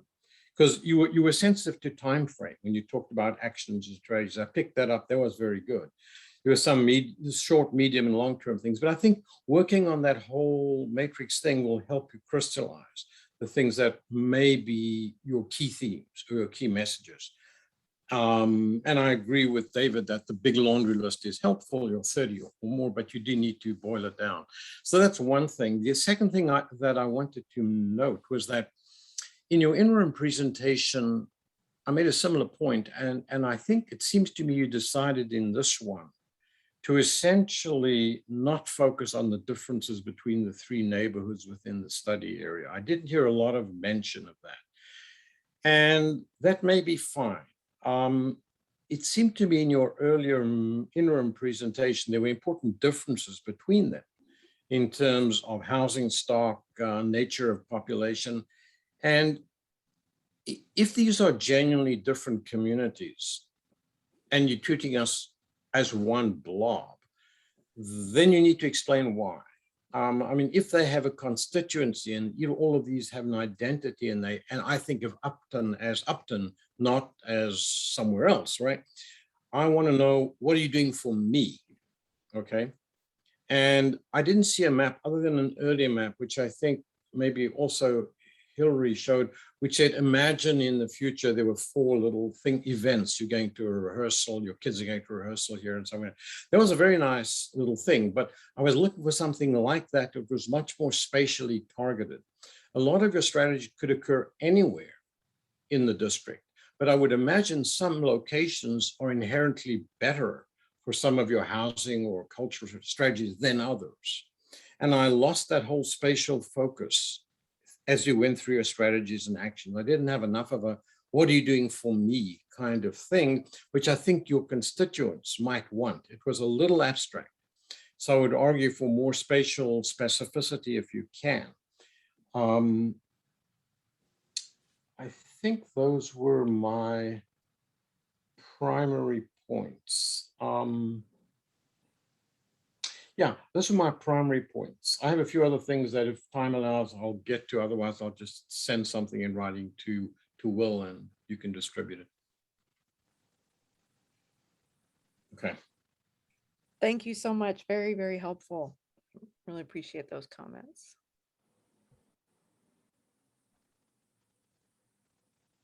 Any other thoughts from the group that can points that we could clarify, or something that you felt was missing, or maybe even not feasible, knowing what you know about these neighborhoods? I don't want to repeat too much of what everyone else has said so far, but I do want to echo the fact that this was very well done, very impressive. I just can't say that enough. So to be able to have done this in such a short amount of time, I'm pretty blown away. A couple of things just to sort of to highlight. You mentioned about the green space and creating jobs for landscaping. Joan Dre, Patrick, Lauren, you can all vouch for the fact that the city of Baltimore does a pretty terrible job of trying to keep the grass cut. We just can't keep up, quite frankly.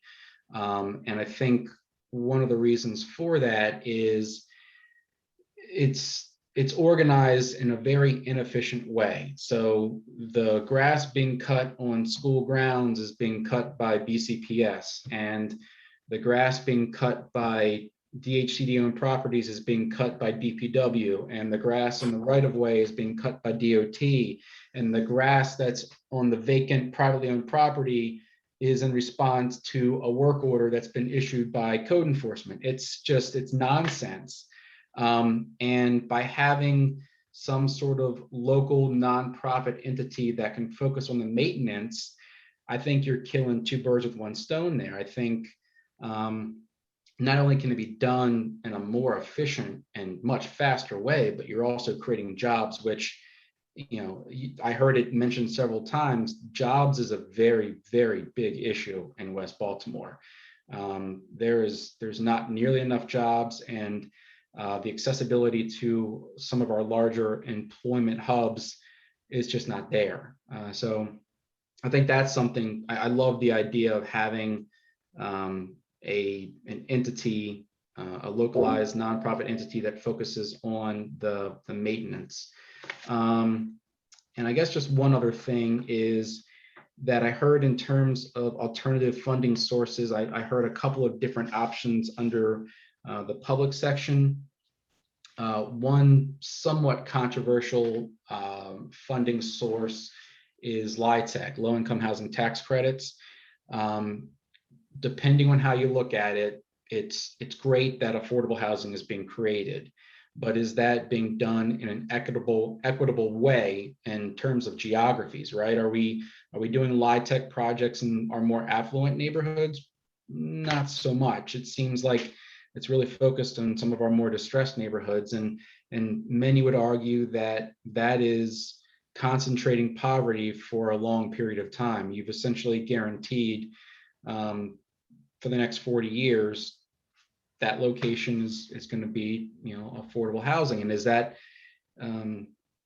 what's needed for West Baltimore right now? That's not for me to say, but just something to consider. I'll also say on the flip side that LIHTC, as far as I know, can be used for artist housing. And we're trying to build Pennsylvania Avenue as a hub for artists. So maybe that actually could be a mechanism to try to attract those artists to Pennsylvania Avenue. And if they're living there, who knows what happens from there? Maybe there's an interest in having more maker spaces or more artist venues. So just consider that when you're thinking of funding sources. I have a ton of other notes, but I think most of it's already been covered already. But I just want to echo the fact that this was incredibly well done. Well, thank you. Thank you so much for those points. And also thank you so much for the amount of time and attention that you've been able to devote to helping this project along and giving us feedback throughout the way. It's been tremendously helpful.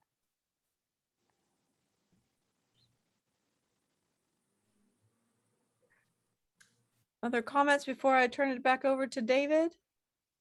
Clara raised your hand. Yes. I would like to offer a provocation. And I wished it wasn't a provocation, and I hope it gets normalized really urgently, which is the fact that I don't think you mentioned climate change even once in your presentation. And I appreciate that your presentation was not about addressing climate change specifically, but I don't think we can afford not addressing climate change very specifically and mainstreaming addressing it for mitigation and adaptation in everything we do in our disciplines from here on. We should have done that tons of years ago, but we just received this week the latest report from the Intergovernmental Panel on Climate Change. And it practically says that we're over the tipping point. So when are we going to react? And you do have a lot of strategies that can make a difference in terms of adaptation, if not mitigation, to climate change. So all the retrofitting of the housing, all those for the new construction, all of the multimodal transportation planning, et cetera, they find that you said that there were no trees and therefore the urban heat island effect in the area was impressive and bound to grow. All of those things we really need to make it more central to our understanding of the challenges we're facing and our intent of redressing some of the conditions and contributing in the process of hopefully restabilizing the climate towards the mid-century, which is what we could do if we act dramatically now. Clara, I'm really glad you raised that point. We've talked about climate change, and I agree. It's got to be central to what planners do from now on. And thinking, and when we talked about it a lot, that's what happens when you cover so much stuff. It's in there, but didn't quite get drawn out. So maybe that, and we'll talk about that. Maybe that's one of the things that gets elevated up. And now we've got this comprehensive list, and we're like focusing on certain things. Urban heat island effect is huge. I know that Baltimore City has a resilience hub. They've established a series of resilience hubs to address this around the city. One's not far from the study area, but I'm glad you raised that. That's a very good point. Yeah, and then, like you said, David, the students have already addressed some aspects of this. It sounds like in the final report, it's pretty obvious just to make this a much more central theme and certainly include the work that students have already done under this to make it more explicit. But absolutely, yeah, that if anybody's seen that report, it's terrifying as at least that, if not more. So I agree. So Hillary, did you turn it back to me? Because what I would like to do is, if so, I have a few I'll open the comments. opportunity. Yeah, Lauren, I was going to say any of our other guests would like to speak before we close here. Lauren, go ahead. Sure, thanks. Just want to echo what a tremendous job you all have done being dropped in West Baltimore to a really dynamic and complex and wonderful place, and really working with, learning to understand the challenges and strengths and opportunities. I think a couple points, some are iterations. I do think it would be helpful with all of your recommendations to offer some type of prioritization in terms of, both sort of the bigger vision stuff that can be very impactful, but again, those sort of what are the easy reaches. I think balancing that. I also think that there were, and I know that I've seen the iterations, and there's a lot of content that you couldn't cover in this presentation that you've covered in previous presentations. But I think that with some of the strategies or some of the issues that you propose, especially thinking about the equity lens, I know that you all utilized and drew upon some of these neighborhood plans and other ideas, and I guess I'm curious as to I think it would be helpful to understand, which of the recommendations from those reports sort of most informed or most inspired your recommendations, sort of, giving that credit. One, but also what are some things that you saw in there that aren't happening that you'd really like to lift up? For instance, I know that I think I spoke with a couple of you about how historic preservation is really seen as an important strategy and potential greater strength for the neighborhood, but Upton's Marble Hill District, the folks in that community don't want to expand their local historic district unless that comes with funding, which is absolutely fair. And from an equity standpoint is really critical. And so if that is something that you all feel would be a helpful strategy, what might some ideas be for funding that, that strategy? Because while Baltimore City does have some minimal, we have some very small homeowner grant programs through DHCD, and we do have a very small historic preservation grant program that is literally blood money for building demolition. That funding is going away, and so figuring out. I think that would be sort of helpful, kind of similar to the bid. You all suggest a bid. Awesome. Is there something comparable for residential communities, for the residences? What was my other point? And I think too, being explicit about the structural issues, that these neighborhoods have suffered. I also think it is important to emphasize with the renters. I think that there are some structural pieces that you all cannot, cannot change without changing laws. But I do think would be possibly beneficial to mention. For instance, you know, in the state of Maryland and in the city of Baltimore, there are not strong renters' rights laws or tenants' rights laws. They're very weak. And I think, you know, personally, I think that is one of the issues at play. Of course, there are a lot of them, but that's a structural issue that you all can't address, but I think is an important thing to acknowledge as a barrier. Because if there were stronger renters' rights laws or tenants' rights laws, I think there would, of course, gentrification is going to continue to be a problem, but the most vulnerable people would be less vulnerable. And so I think that's all I have for comments. But again, really phenomenal, expansive work. Oh, and a couple things too, sorry, about climate change. Yeah, I think, yes, we do have climate resiliency hubs. We also have, I think, our Office of Sustainability, which is in the, you know, in the planning department. We have a lot of really great strategies. DHCD has a program for green and healthy homes, for retrofitting homes, for climate resilience and energy efficiency resilience. If you do want to incorporate that, these are not easy, you know, these are easy lifts because we have a lot of great programs out there. And in fact, CHAP, my office, we actually have a guideline for climate resiliency, mainly focusing on flooding, but also addressing on climate resiliency in general, talking about resiliency for historic structures. So that's something that, you know, those are some resources that we already have at hand that should be easy to reference if you need to build in some resources.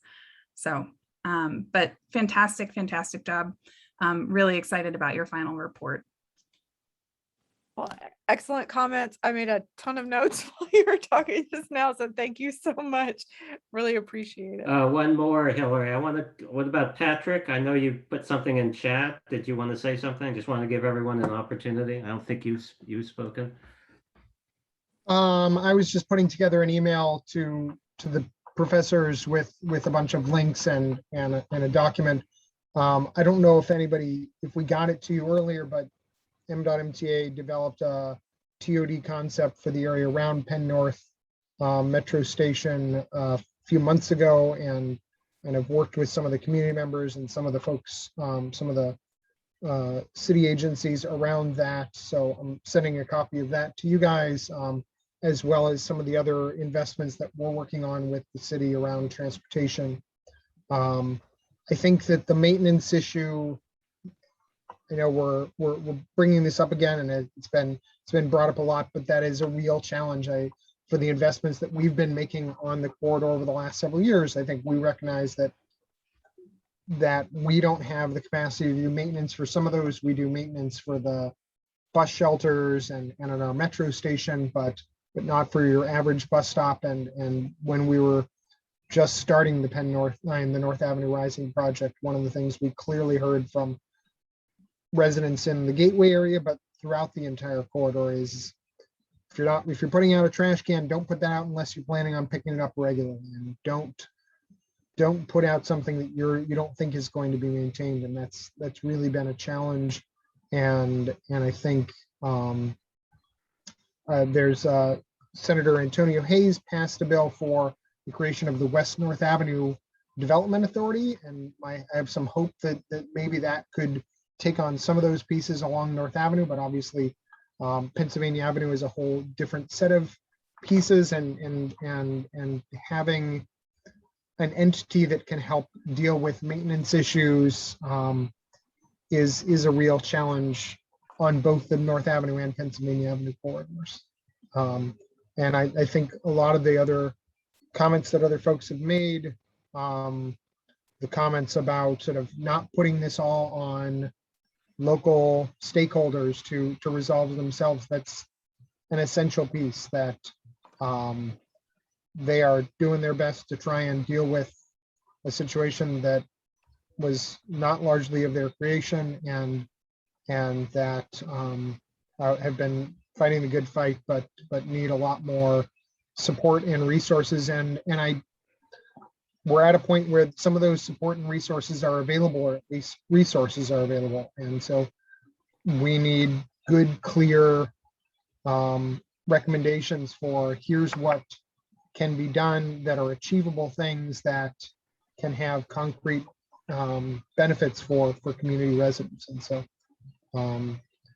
I think there's a lot of really good stuff here. I hope that more community members will be involved as you move to the sort of end of this process. And I'm sure there have been a lot of those folks involved throughout, but definitely continue working with those CDCs and stakeholders. Thanks, Patrick. And yeah, on funding, it seems like it's like the first time in my career in planning, there's actually funding for stuff. ARPA, there's huge amounts of funding coming. The infrastructure bill is coming through. So there's actually some opportunities there that I'm sure the students will look at. We're right at 4, but I wanted to give Jondre, I've noticed you've been putting stuff in chat, and just if you have anything to add, if you don't want to, that's fine, but just give you a chance to have a final word. I know we'll be harvesting the chat, right, Will? So we'll have access to it, but any final thoughts that you might have? Oh, that's so kind of you. No, I'm kind of agreeing and amening to a lot of the conversation, and it's great that everyone's taking good notes as we're talking. I'm out at one of the parks, and so as Patrick was talking about maintenance, I'm literally texting one of my colleagues about that. So just that I think all of everything we said matters, right? Even though I remember being a student, and I know it could be a little overwhelming with some of the things you're trying to balance everything and offer this detailed recommendation. And I definitely see this as, dare I say, a working document or something that could be considered. Is not final, right? So as you all are recommending and making recommendations, things are still ever changing in the community and in communities. And so please don't, take this as this is your final recommendation, even though I guess, are you getting a grade for this? I believe you are.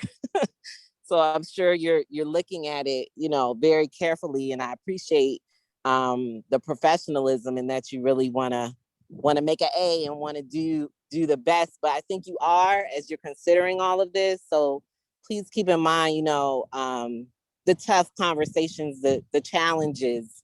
Don't leave that part out, especially as you're reporting to a local government, and they need to see that from your lens. They hear it. Chad, I probably bug him probably every other day, so they hear it already. But it's great to get your lens and your fresh eyes on the challenges and the resources that could continue to transform.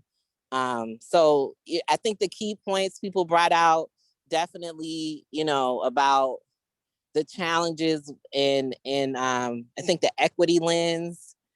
I see a lot of times that does get, it gets a point, or it's in there. It's in the capital improvement program. It's in there for the funding, but it's kind of just like a end thing that we just want to make sure to include it. So, if you just could keep that in mind, that we need to continue to make that,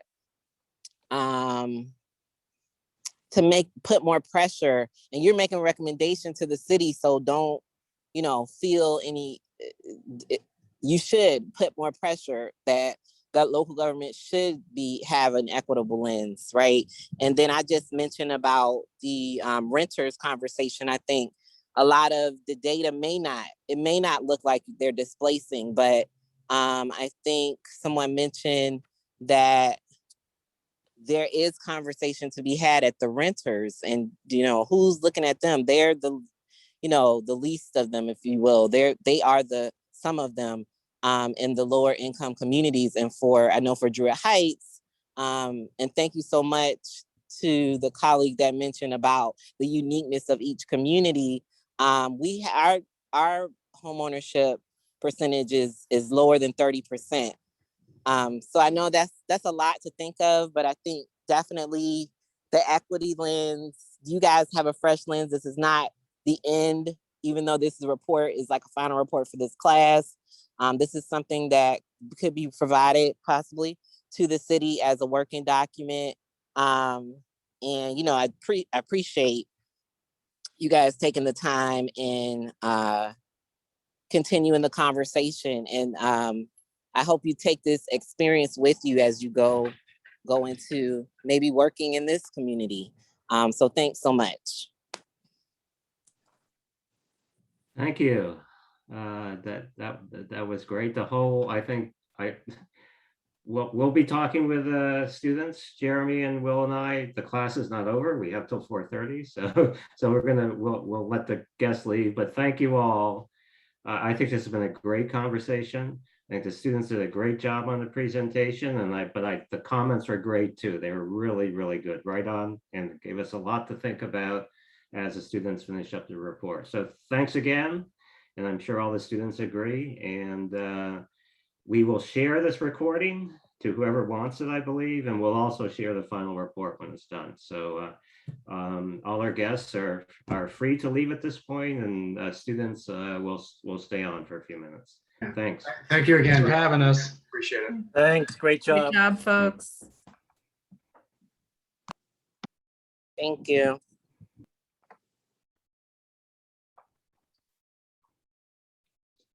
It's just us.